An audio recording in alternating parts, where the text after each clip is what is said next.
jornalista e educadora financeira, Patrícia Lage, que está conosco aqui. Patrícia, mais uma vez, porque sempre você é muito bem-vinda aqui no Fala Que Eu Discuto, para tratar de um tema que eu acho que você domina com melhor que ninguém, essa questão da educação financeira e como jornalista, ouvindo as pessoas, entendendo as demandas, para tratar de um tema tão sério que é essa questão do empréstimo consignado. Para muita gente está sendo um alívio isso, mas às vezes as pessoas não entendem que nem sempre o alívio momentâneo ele tem uma entrega realmente de paz, que lá na frente isso pode proporcionar um problema muito maior. Eu queria ouvir a sua opinião sobre isso e nós, de toda a audiência do Fala Que Eu Discuto. Bom, primeiro quero agradecer o convite mais uma vez, a oportunidade de estar aqui falando com vocês sobre esse assunto que realmente, né, a gente está completando aí 2 semanas desse advento aí, dessa nova modalidade de empréstimo consignado. Hoje, eu estava lendo aqui, nós fechamos com 3,3 bilhões de reais que os trabalhadores já tomaram emprestado. O que acontece é que o brasileiro, infelizmente, ele aprendeu a viver à base de empréstimo. Então, isso já é um problema de falta de educação financeira mesmo, porque o que as pessoas dizem, na maioria das vezes, para justificar essa, esse novo estilo de vida que é viver pagando empréstimo, viver pagando parcela, viver comprando tudo financiado, né? Tudo em parcelas. O que acontece é que as pessoas justificam esse estilo de vida dizendo que elas ganham pouco. Ah, eu ganho pouco, meu dinheiro não dá, é por isso que eu faço empréstimo. Só que existe aí já um erro conceitual. Por quê? Porque quando você faz um empréstimo, você não traz mais dinheiro para o seu orçamento, você tira dinheiro do seu orçamento. Por quê? Porque um empréstimo é uma dívida. Então, eu fiquei muito feliz aí com o resultado da pesquisa, pelo menos até agora, né, que está mais ou menos aí 90% das pessoas achando que 87 agora, né? 87% achando que vai aumentar o endividamento. A partir do momento que uma pessoa faz um empréstimo, ela já se endividou, porque ela tem uma dívida a pagar. Então, isso já é uma questão que tem que ficar muito clara na cabeça das pessoas, porque apesar de ser óbvio, a pessoa diz: um empréstimo é o único jeito de eu conseguir as coisas porque meu salário é pequeno. É exatamente o contrário do que as pessoas deveriam pensar. Por quê? Se o seu salário é pequeno, ele já não é o suficiente, quando você faz um empréstimo para pagar em 2 anos, em 3 anos, em 4 anos, durante todo esse período de pagamento de empréstimo, o seu salário será menor. E como foi dito na matéria inicial, a inflação está subindo. A inflação oficial aí, que foi o que a matéria divulgou, vai ficar um pouco acima dos 5%. Mas eu pergunto para você que está me assistindo aí, quando você vai ao supermercado, será que as coisas que você compra aumentaram apenas 5%?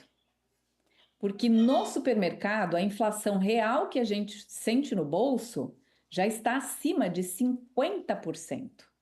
As coisas que você comprava no ano passado, hoje estão 50% mais caras. Muitas delas até dobraram de preço. Então, uma coisa é a inflação oficial, que é feito um cálculo extremamente complexo para se chegar a essa inflação.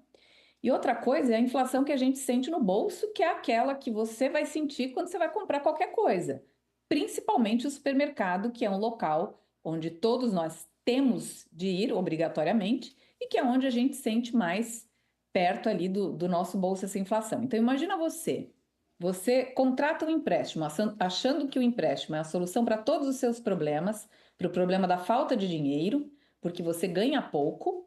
Só que, se for esse consignado da CLT, que é o que a gente está debatendo hoje, você pode comprometer até 35% do seu salário. Então, se hoje, com esta inflação que está subindo e subirá mais, como é que você vai viver com um salário 35% menor?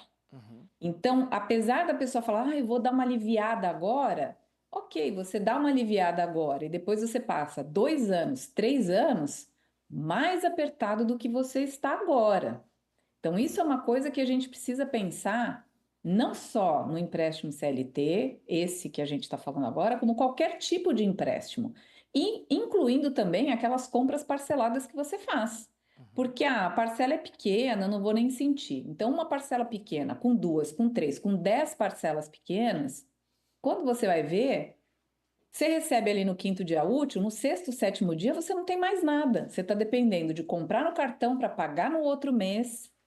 E assim, você está sempre atrasado, né? É como se hoje as pessoas vivessem numa escravidão moderna. Porque imagina você, uma pessoa que não gosta do emprego que ela tem, que de repente está passando ali uma situação complicada, né? Hoje a palavra moderna é dizer que é um emprego tóxico, né? Então, Uhum. digamos que a pessoa de verdade esteja no emprego tóxico, com uma empresa que não está suprindo lá as necessidades dela, que não é um bom local de trabalho.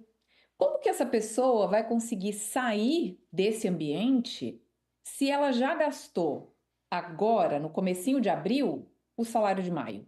Sim. Ela não consegue sair. Então, é um tipo de escravidão. E Agora, muitas vezes o brasileiro entra, né, nessa roda dos ratos simplesmente pelo consumo. sim. Nós sabemos que há pessoas que estão endividadas porque um negócio deu errado, porque alguém ficou doente na família, porque ela teve um contratempo do qual ela não pôde fugir, ok. Mas não é a maioria. Não é o que acontece com a maioria. A maioria das pessoas, isso tem pesquisas e estudos que comprovam.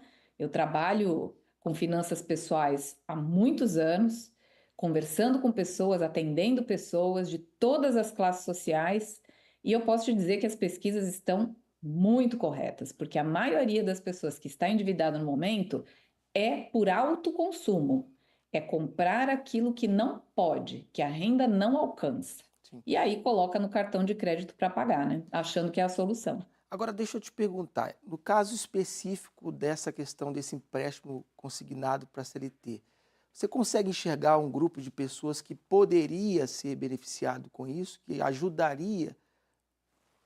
Bom, primeiro assim, tem uma pergunta retórica aqui que eu quero deixar no ar, né?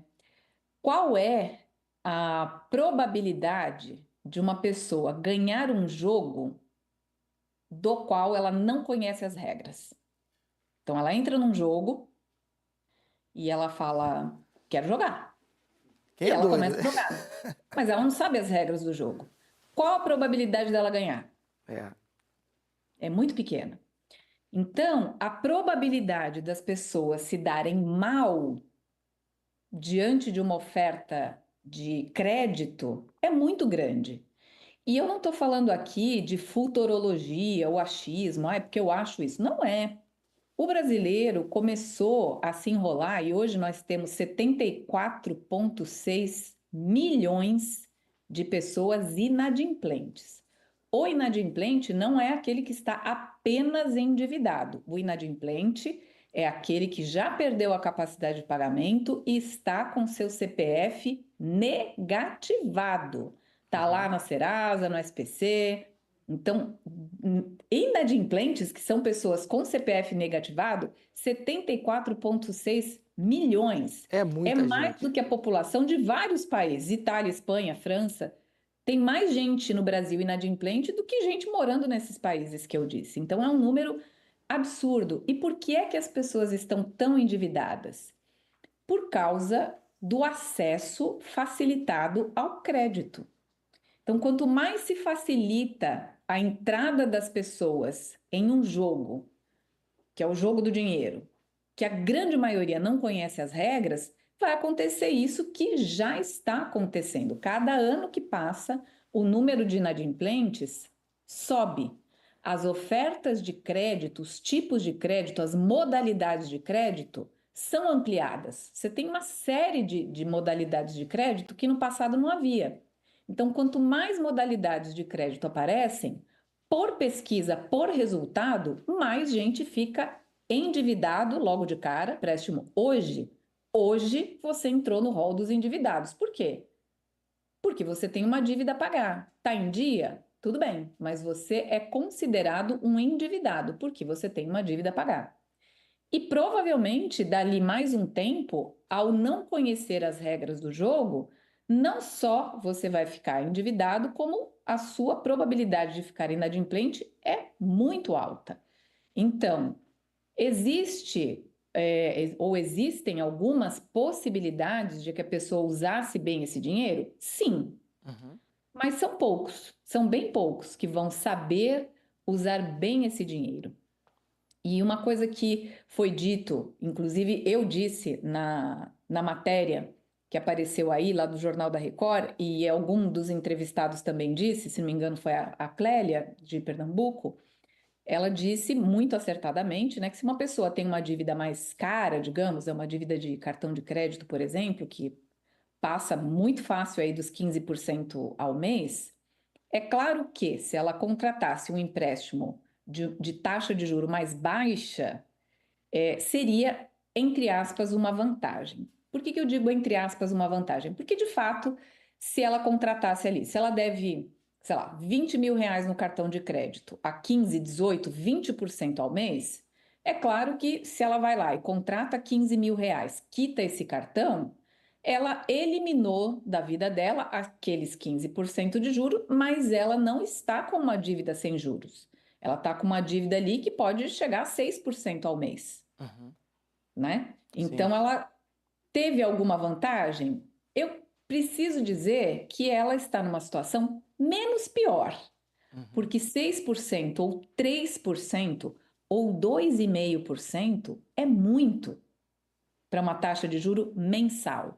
Porque hoje que a gente está com uma Selic alta, 14,25, a gente tem uma Selic de 14,25% ao ano.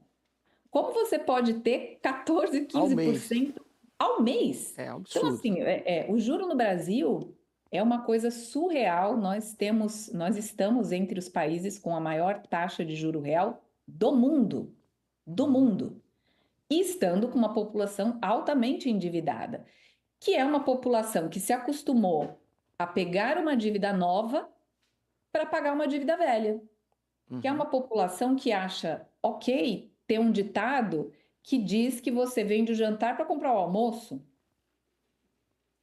Você ficou sem comer do mesmo jeito. Então, assim, a dívida pela dívida você já tem, o empréstimo você já tem.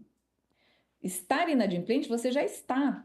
Então, se você, por exemplo, tá inadimplente no cartão de crédito e falar, esse empréstimo é a solução para os meus problemas, não é a solução. Ele vai te dar uma amenizada, ele vai reduzir um pouco dos juros que você está pagando? Com certeza, neste caso específico que eu estou falando, sim. Porém, pela lei do superendividamento, pelo Código de Defesa do Consumidor, hoje é muito mais fácil você ir lá e negociar essa dívida e comprovar que você tem uma dívida de juros absurdos, abusivos, né? Esse é o nome, juros abusivos. Você tem como negociar essa dívida que você já tem, Uhum. de maneira que você pague o máximo possível do valor original da dívida, ou seja, do valor que você realmente ficou devendo, fora aquele caminhão de juros. Então, hoje é possível você recorrer à lei do superendividamento, em diversos casos, e você ter desconto na dívida total, não só nos juros, mas no total da dívida. É aquilo, né? A pessoa fala, mas vai dar trabalho. E você não tem trabalho para ganhar? É melhor dar trabalho e resolver, né? Tudo é difícil, né? É, Pagar dívida é difícil, trabalhar é difícil. é. Escolha o seu difícil, porque trabalhar, que é difícil, todo mundo já trabalha, você já tem que trabalhar.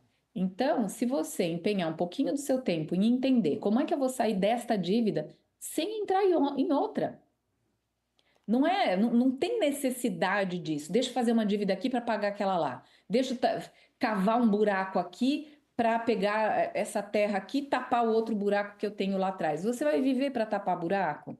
É. Então, a minha sugestão para as pessoas que estão nos assistindo, estão inadimplentes aí, falando, o inadimplente pode pegar, né, o CLT, né, e tal. Pode pegar, vai ter uma análise de crédito, como foi dito aí, Quem está inadimplente vai ter uma taxa de juro mais alta, quem tem pouco tempo de carteira assinada também. Quem é aquela pessoa que pula de emprego em emprego, o banco vai falar, daqui a pouco essa daqui já não está mais nesse emprego, eu vou ter trabalho para receber, a taxa vai lá em cima. Então, esse empréstimo não é a solução dos problemas das pessoas. E para quem está inadimplente, entenda qual é a sua dívida. Entenda os mecanismos jurídicos que hoje existem através de leis novas, leis de poucos anos atrás, novas leis que dão ao devedor condições de negociar com o credor uma mediação jurídica para que você se livre desta dívida sem entrar em outra, sem Ok. comprometer a sua renda mais comprometida do que ela já está. Porque esse negócio de vender uma refeição para comprar outra, você vai ficar sem comer do mesmo jeito. Patrícia, muito esclarecedora a sua participação, acredito que ajudou muita gente e muito obrigado pela dica também, porque essa dica